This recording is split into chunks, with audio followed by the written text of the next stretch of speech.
पाकिस्तानकडून सीमा भागात नापाक कारवाया सुरूच आहे। काल रात्रभर पाकिस्तानकडून आरेसपुरा आणि अर्निया भागात फायरिंग करण्यात आली। या फायरिंगमध्ये 5 लोकांचा मृत्यू आणि 25 पेक्षा जास्त लोक जखमी झाले।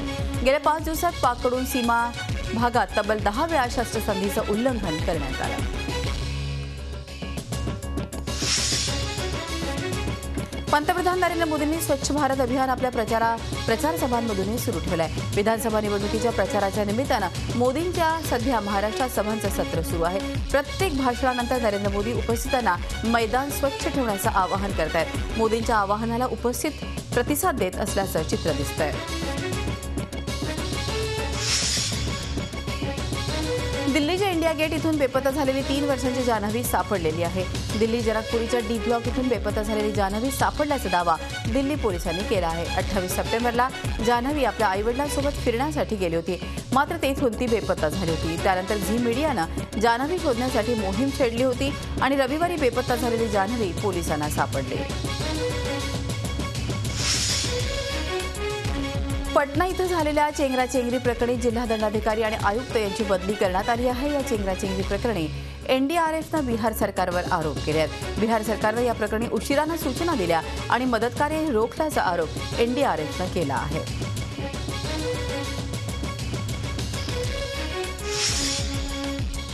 वर्धमान स्फोटाप्रकरणी भाजपनं तृणमूल काँग्रेसवर गंभीर आरोप केलाय।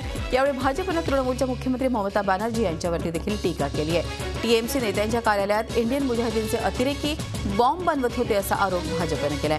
दरम्यान वर्धमान येथील खागरागड इथं 2 ऑक्टोबर रोजी झालेल्या बॉम्बस्फोटांशी संबंध असल्यावरून 2 महिलांना अटक करून 10 दिवसांची पोलीस कोठडी देण्यात आली आहे।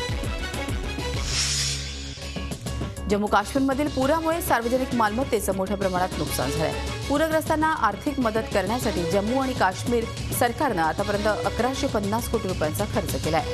राज्यातील विविध ठिकाणच्या ट्रेजरीतून आतापर्यंत 1150 कोटी रुपयांचा निधी मागील 3 दिवसात वाटप केला आहे।